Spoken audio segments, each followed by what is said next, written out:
BSP की इस चुनावी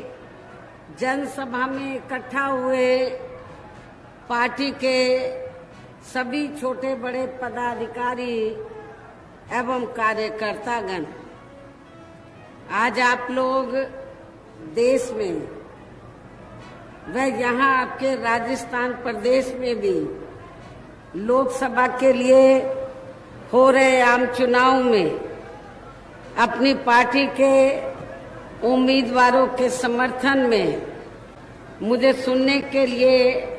यहाँ इकट्ठा हुए हैं, तो उसके लिए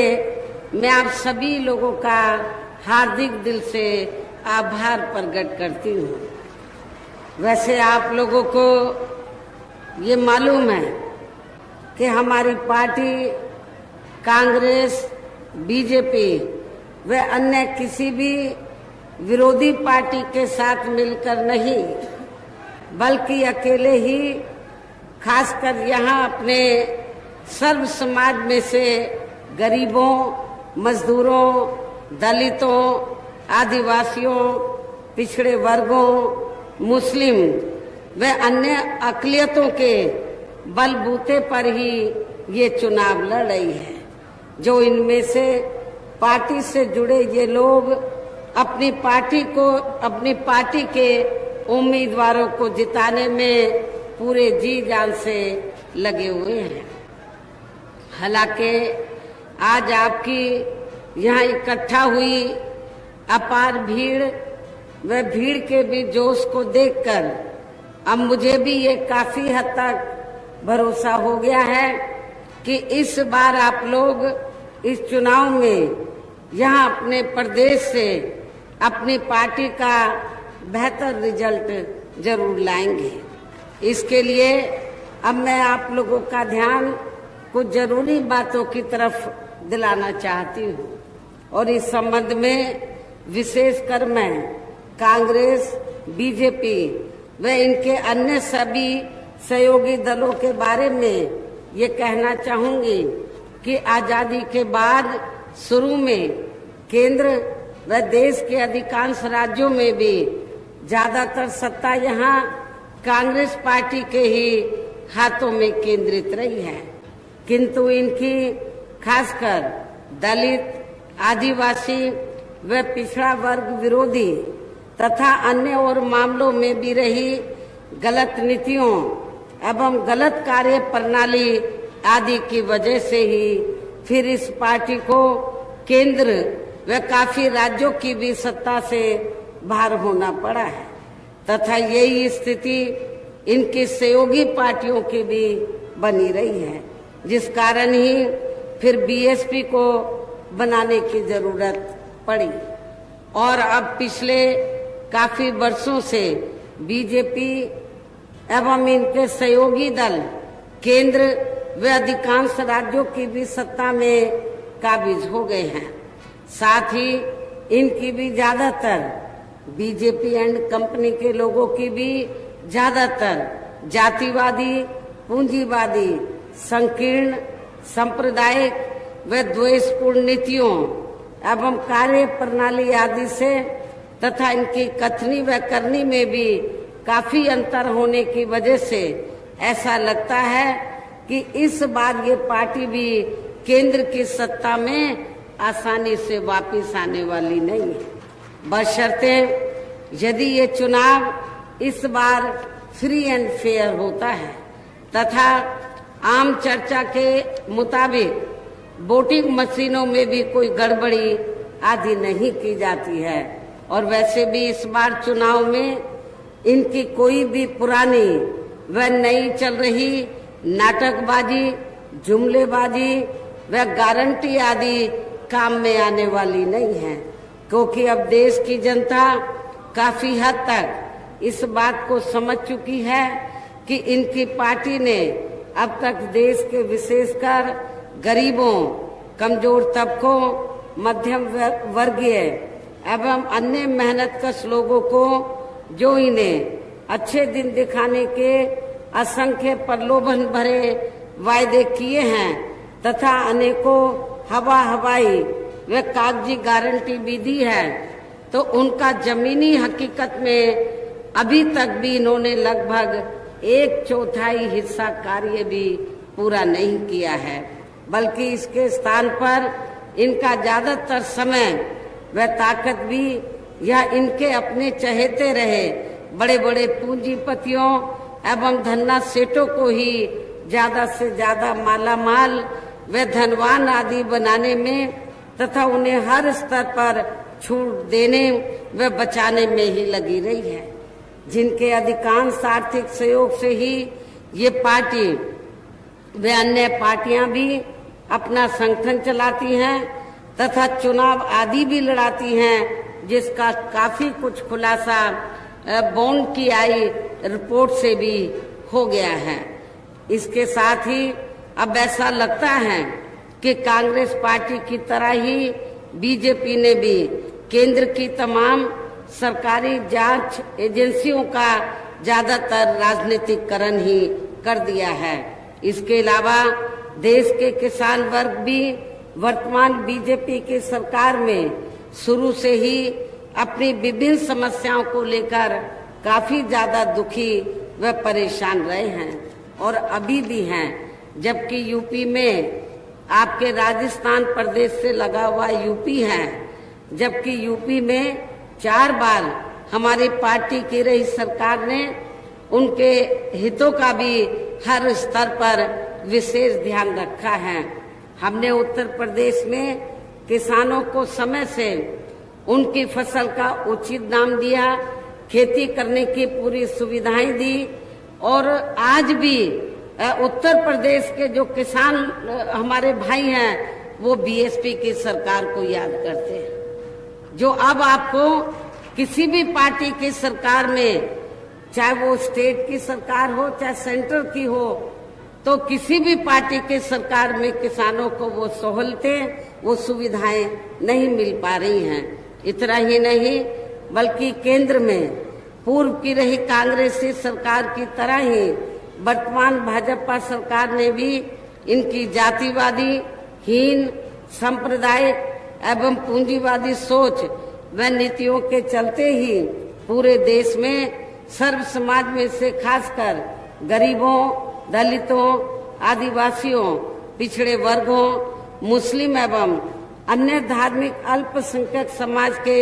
लोगों का भी पूर्ण रूप से विकास व उत्थान आदि इन्होंने नहीं किया है, ये नहीं हो सका है।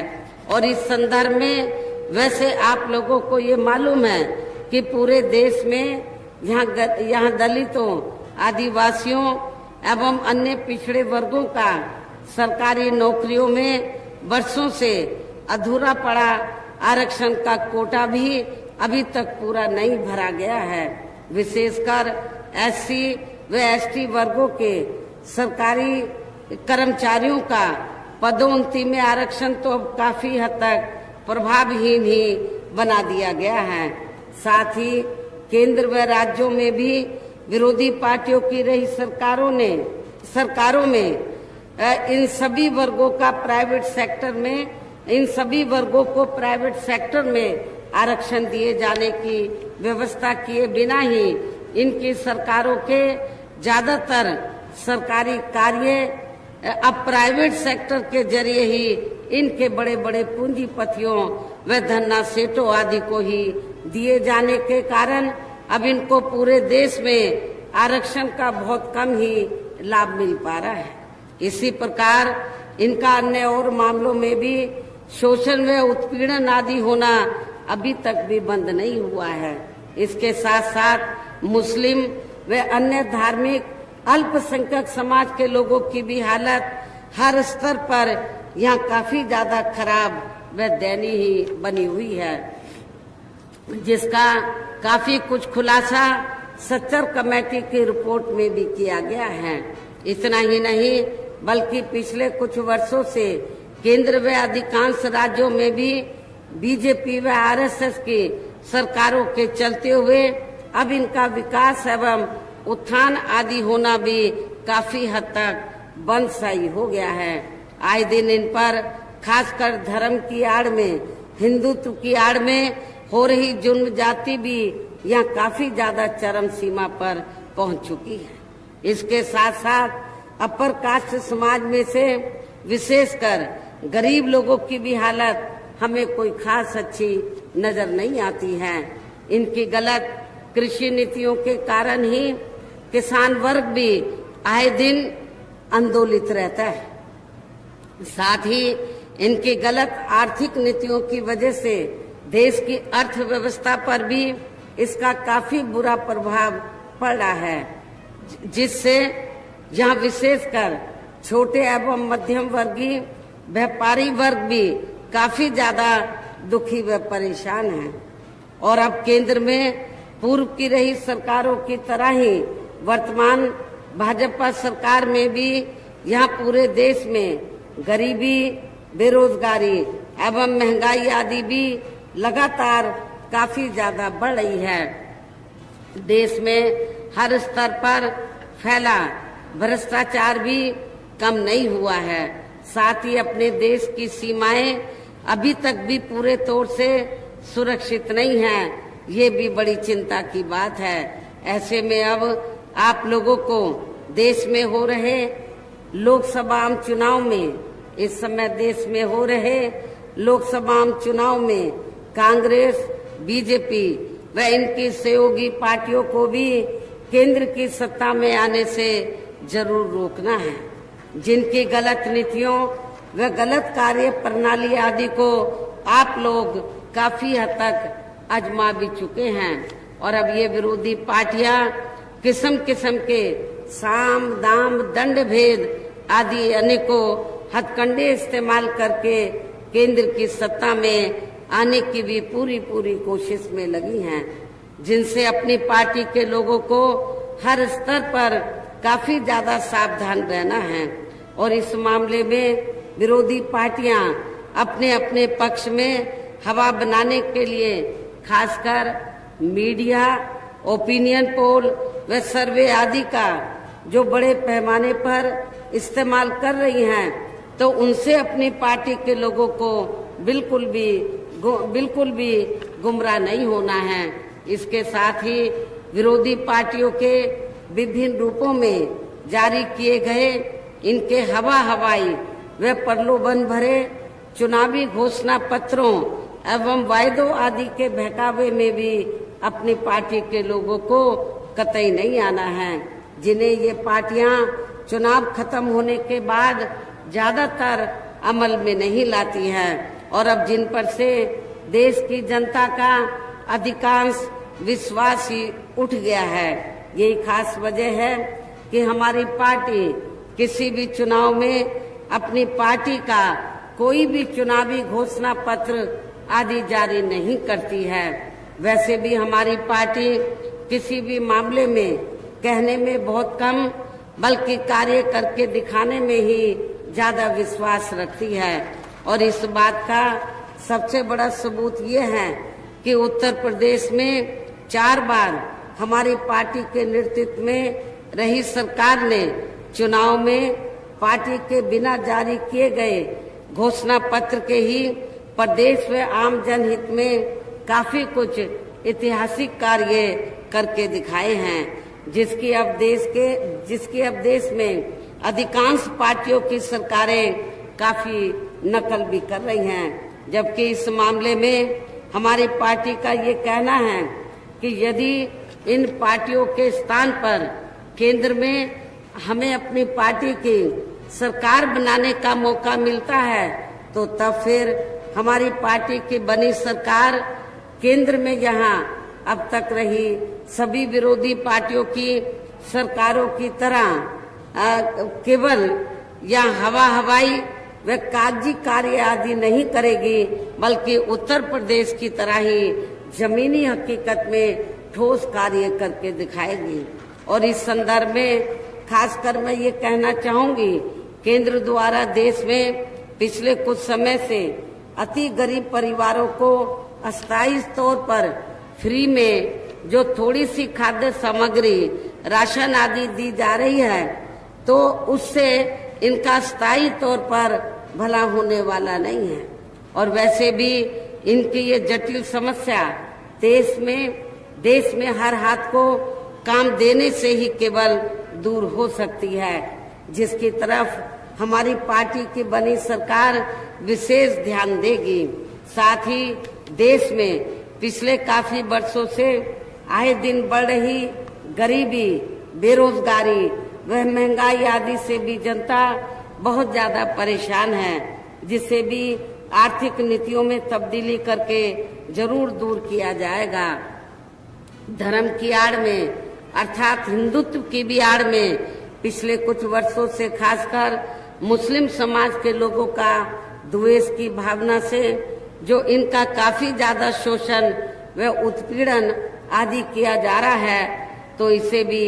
जरूर रोका जाएगा। कहने का तात्पर्य ये है कि देश में इस समय हो रहे लोकसभा चुनाव में विरोधी पार्टियों के जारी किए गए इनके हवाई व प्रलोभन भरे चुनावी घोषणा पत्रों आदि के बहकावे में अब यह खासकर देश के अति गरीबों, मजदूरों, बेरोजगारों एवं अन्य जरूरतमंद लोगों को बिल्कुल भी नहीं आना है और अब इन्हें ऐसी सभी विरोधी पार्टियों को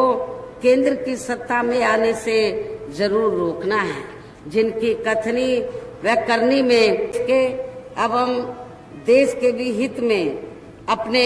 वोटों को यहाँ कांग्रेस, बीजेपी व अन्य विरोधी पार्टियों को न देकर केवल अपनी एकमात्र हितैषी पार्टी बहुजन समाज पार्टी को ही देना है, जो ये पार्टी उत्तर प्रदेश की तरह ही केंद्र में भी अपनी पार्टी की सरकार बनने पर फिर पूरे देश में यहाँ अपनी पार्टी की सर्वजन हिताय व सर्वजन सुखाय की नीतियों पर आधारित ही सरकार चलाएगी। इसके साथ साथ केंद्र से जुड़ी आपके क्षेत्र की जो भी यहाँ स्थानीय समस्याएं होंगी तो उन्हें भी फिर दूर करने का हर संभव पूरा प्रयास किया जाएगा। साथ ही यहाँ गरीबों, मजदूरों, बेरोजगारों, कर्मचारियों, किसानों, छोटे व्यापारियों एवं अन्य मेहनत कश लोगों के हितों का भी विशेष ध्यान रखा जाएगा। सर्व समाज में से खासकर दलितों, आदिवासियों, पिछड़े वर्गों, मुस्लिम व अन्य धार्मिक अल्पसंख्यक समाज के लोगों के विकास एवं उत्थान के साथ साथ हर स्तर पर इनकी सुरक्षा आदि के लिए भी प्रभावी कदम उठाए जाएंगे और तभी फिर यहाँ वास्तव में अपने देश के महान संतों, गुरुओं व महापुरुषों में भी विशेषकर महात्मा ज्योतिबा फूले, श्री छत्रपति शाहू जी महाराज, श्री नारायण गुरु,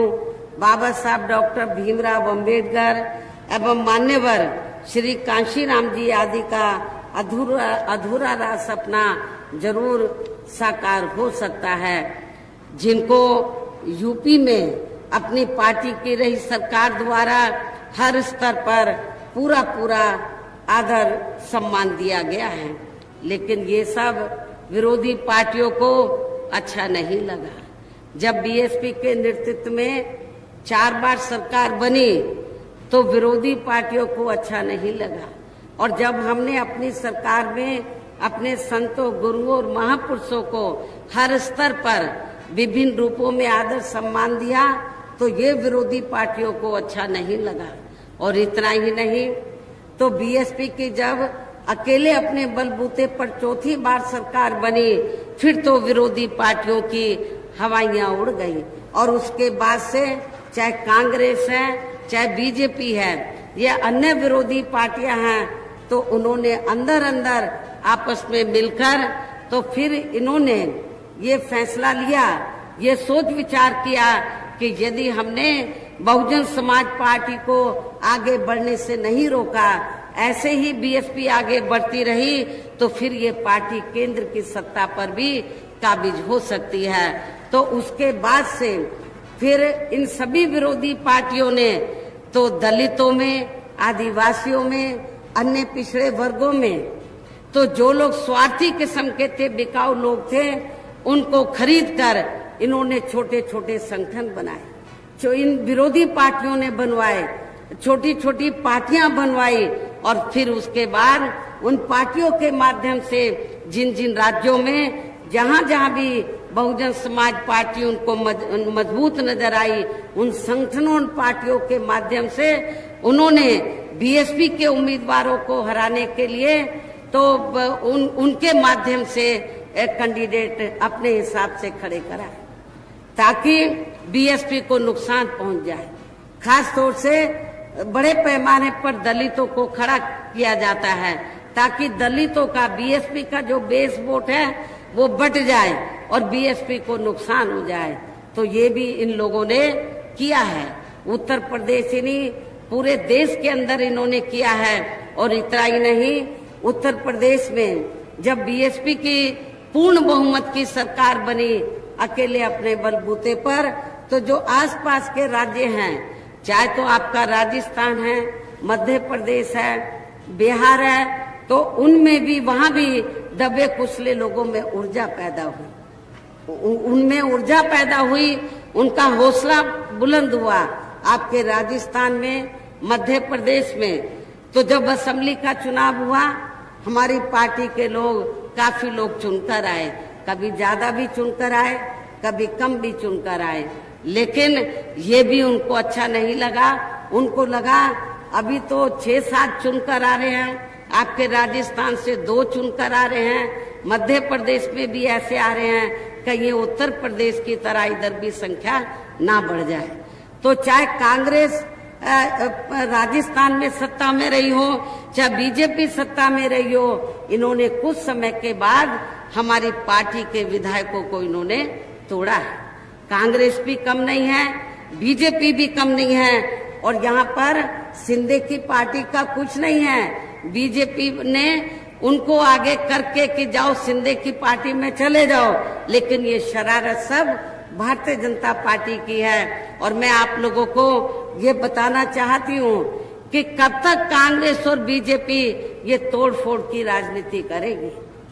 एक वक्त ऐसा भी आएगा जब सेंटर में बीएसपी के नेतृत्व में सरकार बनेगी, तो उस दिन, जिस दिन सेंटर में बीएसपी के नेतृत्व में सरकार बनेगी, तो फिर हमारी पार्टी जो दल बदल कानून बना है तो इसको बदलेगी, इसमें संशोधन लाएगी और ऐसा सख्त कानून बनाएगी, किसी भी पार्टी से चाहे एक एमपी जीत कर आए या एक एमएलए जीत कर आए, यदि वो किसी भी पार्टी में जाता है अपनी मूल पार्टी को छोड़कर, तो तुरंत उसकी सदस्यता अपने आप ही खत्म हो जाएगी। हमारी पार्टी ऐसा कानून बनाएगी जिसके लिए आप लोगों को पूरे जी जान से लगना होगा। समय जरूर आएगा, आपको इंतजार करना चाहिए। इसलिए मैं राजस्थान के लोगों से ये कहना चाहती हूँ कि आपके जब भी 2-3 बार से लोग चुनकर आए हैं, तो जो भी पार्टी यहाँ पावर में आती है आपके विधायकों को तोड़ लेती है और आपके मनोबल को गिराने का प्रयास करती है। लेकिन आप लोगों को अपने मनोबल को नहीं गिराना चाहिए, बल्कि पूरी दमदारी के साथ आप लोगों को अपने नुमाइंदों को जिताने का, अपने कैंडिडेट्स को जिताने का पूरा आपको प्रयास करना चाहिए, आगे बढ़ना चाहिए। चाहे असेंबली का चुनाव इधर होता हो, चाहे अब पार्लियामेंट का हो रहा है, आपको अच्छा रिजल्ट आना चाहिए। एक वक्त जरूर आएगा जब बीएसपी सेंटर की सत्ता में आएगी, तो फिर हमारी पार्टी ये जो तोड़फोड़ की राजनीति कांग्रेस बीजेपी कर रही है, दल बदल कानून में तब्दीली करके फिर हमारी पार्टी इनसे ब्याज सहित बदला लेगी। ये भी मैं आपको विश्वास दिलाना चाहती हूँ। इसलिए ये जो तोड़फोड़ की राजनीति से ये जो सरकारें चलाई जा रही हैं, ये कोई इससे हमारा जो लोकतंत्र है वो मजबूत नहीं होगा। लोकतंत्र को मजबूत करने के लिए बहुत कुछ संविधान, बहुत कुछ हमें एक कानून में तब्दीली करनी पड़ेगी। दल बदल कानून इन्होंने, जो जातिवादी पार्टियां हैं, सत्ता में बने रहने के लिए इन्होंने अपने हिसाब से बनाया है। छोटी जो भी पार्टियां हैं जिनके कम एमपी एमएलए जीत कर आते हैं, उनको तोड़ लो, जितनी जरूरत है तोड़कर सरकार को बचा लो, ये क्या लोकतंत्र है? मैं समझती हूँ लोकतंत्र नहीं है। इससे अपने देश की लोकतंत्र की जड़ें मजबूत नहीं होंगी। लेकिन हम इस कानून को जब केंद्र की सत्ता में आएंगे, इस दल बदल कानून को हम जरूर बदल के रहेंगे, इसमें जरूर संशोधन करके रहेंगे। इन्हीं खास बातों के साथ ही अब मेरा पार्टी व मूवमेंट के हित में यही कहना है कि हमारी पार्टी ने आपके राजस्थान प्रदेश में जिनको भी चुनाव के मैदान में उतारा है, जो आप लोगों को मालूम है कि अलवर से हमने मुस्लिम समाज के व्यक्ति को यहाँ से चुनाव के मैदान में उतारा है। पूरे राजस्थान में हमने सर्व समाज को हमने चुनाव लड़ने का मौका दिया, सर्व समाज के लोगों को हमने प्रतिनिधित्व दिया है। तो हमारी पार्टी ने आपके राजस्थान प्रदेश में तो जिनको भी चुनाव के मैदान में उतारा है, जो यहाँ आपके सामने मंच पर भी मौजूद हैं, तो उन्हें आप लोगों को जरूर कामयाब बनाना है, जिसके लिए यहाँ पार्टी के केंद्रीय व स्टेट के कोऑर्डिनेटर तथा स्टेट की पूरी कमेटी व यहाँ के अन्य सभी स्तर के छोटे बड़े पदाधिकारी एवं कार्यकर्तागण आदि पूरे जी जान से लगे हैं। और अब अंत में मेरा यही कहना है कि आप लोगों को वोट पड़ने वाले दिन यहाँ अपनी पार्टी के सभी लोकसभा उम्मीदवारों को पार्टी के हाथी चुनाव चिन्ह के सामने वाले बटन को दबा के उनको जरूर जिताना है, उनको पार्लियामेंट के अंदर जरूर जिताकर भेजना है। इस खास अपील के साथ ही अब मैं अपनी बात यहीं समाप्त करती हूँ। जय भीम, जय भारत।